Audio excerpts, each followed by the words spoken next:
Ditaduras e governos opressores acompanham a humanidade até os dias de hoje, mas poucos ditadores marcaram época como Joseph Stalin. A ira do ditador russo deixou um resultado de 20 milhões de mortos apenas na antiga União Soviética, além de uma mancha que os defensores do socialismo tentam ainda hoje justificar ou amenizar. Durante todo o seu governo, o terror imperou em solo soviético. Fome, miséria, controle e censura estatal eram a regra. Conheça um pouco mais sobre o governo de Joseph Stalin e sua história aqui no Almanac da Web.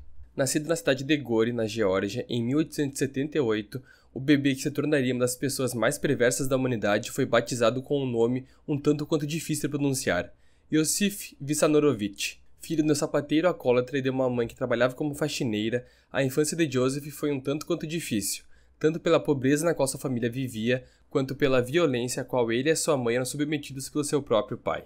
O pai de Joseph se chamava Bessarion e desejava que o filho assumisse a oficina de sapatos, sendo contrário às ideias da mãe Catherine, que preferia que o jovem estudasse para se tornar um padre. A vida de álcool e violência levaram sua expulsão da cidade, separando ele de sua família para o alívio da própria.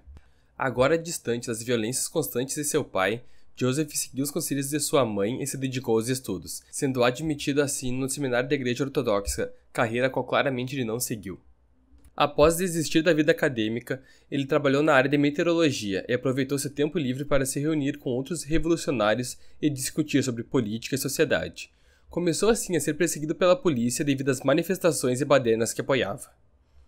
Joseph ficou amigo de Lenin em 1905 e se tornou um dos principais membros dos bolcheviques, um grupo partidário que apoiaria a Revolução Socialista nos anos seguintes e instaurou a ditadura do proletariado.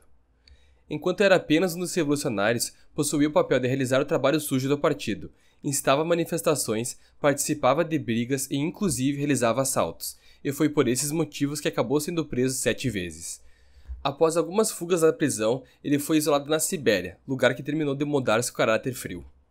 Nesse tempo, decidiu trocar seu apelido para Stalin, pois este significava Homem de Aço, que era como desejava ser visto pelos bolcheviques. Lenin possuía suas diferenças com Stalin, mas ele era necessário para realizar os ideais do partido. Enquanto Trotsky era o intelectual e braço direito de Lenin, o camarada Stalin era o braço forte dos bolcheviques. Em sua carta-testamento, Lenin confirma o receio que ele tinha com seu amigo. O camarada Stalin, tendo se tornado secretário-geral, tem autoridade ilimitada concentrada em suas mãos, e não tenho certeza que sempre irá utilizá-la com prudência. Quase que de maneira profética, Vladimir Lenin acertou. Após a sua morte, Stalin assumiu o cargo máximo dentro da União Soviética e começou assim o seu governo com mão de ferro sobre todos. O primeiro passo era garantir sua influência sobre toda a nação. Rebatizou as ruas com seu nome, espalhou bustos e estátuas além de imagens suas por toda a região. Até uma cidade foi rebatizada em sua homenagem, Stalingrado, aquela que seria o palco do mais violento confronto da Segunda Guerra Mundial. Seus camaradas de revolução foram apagados dos livros da história, mantendo apenas a sua figura e de Lenin. Agora, ele possuía o poder e a influência necessária para aplicar suas ideias, custe o que custasse. A instauração da coletivização da agricultura na União Soviética em 1923 foi extremamente problemática.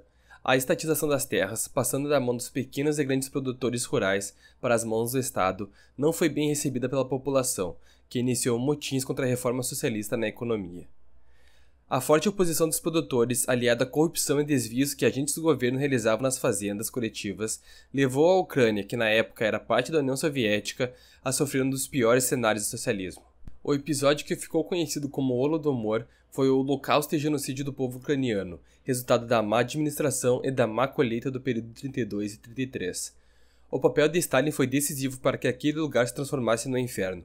Sua política principal foi de pressionar cada vez mais e mais as fazendas coletivas e aumentar a produção sem dar o suporte alimentar necessário para essas pessoas. Além de perseguir intelectuais e políticos, forçou a Ucrânia a abrir mão de cada vez mais parte do seu cultivo.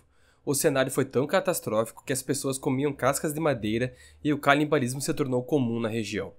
O resultado de sua política foi 3 milhões de pessoas mortas na região da Ucrânia. Ninguém fora dali sabia bem o que acontecia. O que chegava para os países externos era que tudo corria bem.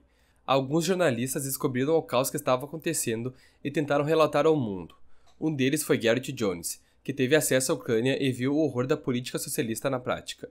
A história de Mr. Jones foi retratada em um filme lançado pela Netflix no ano de 2019, que se chama A Sombra de Stalin. Stalin era paranoico com a sua segurança. Em um dos capítulos do seu regime, ordenou a execução de 35 mil oficiais do Exército Vermelho durante o Grande Expurgo de 37. Foram incluídos o comissário de defesa e 3 subcomissários. A falta de experiência dessas pessoas em combate seria sentida quando a Rússia foi invadida pelo exército alemão em 41. Seus inimigos políticos eram enviados aos gulags, campos de trabalho forçado para reabilitar pessoas hostis a seu governo. Essas prisões começaram a ser inauguradas ainda na Revolução Russa em 1917 e duraram até o final do governo de Stalin em 53. Segundo registros, mais de 400 campos foram abertos e cerca de 18 milhões de pessoas foram presas. Os gulags possuíam um papel importante no sistema econômico. A mão de obra escrava foi utilizada para erguer grandes construções de caráter estratégico no regime. Por isso, ficavam localizadas em lugares escolhidos a dedo. Os mais conhecidos e divulgados hoje em dia, no entanto, são aqueles em ambientes inóspitos, como na Sibéria, onde a temperatura pode chegar facilmente a menos 30 graus no inverno. O mundo não sabia o que acontecia internamente na Rússia. Os arquivos eram escondidos do público e destruídos para que ninguém soubesse a verdade. A fama de Stalin durante todo o seu governo se manteve intacta como um grande líder, sendo indicado 2 vezes ao Prêmio Nobel da Paz pela sua participação em vitória na Segunda Guerra Mundial.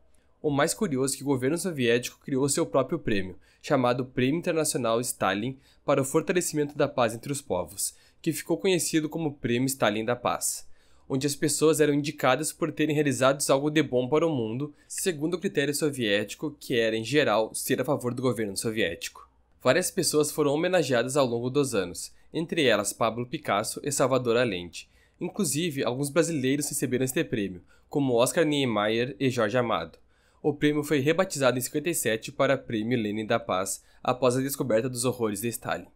A verdade do terror stalinista só veio à tona após a sua morte, quando Nikita Khrushchev se tornou o primeiro secretário e abriu os documentos denunciando os crimes de Stalin para o mundo. Se você assistiu o vídeo até aqui, não esqueça de se inscrever e curtir o vídeo. Muito obrigado e até logo.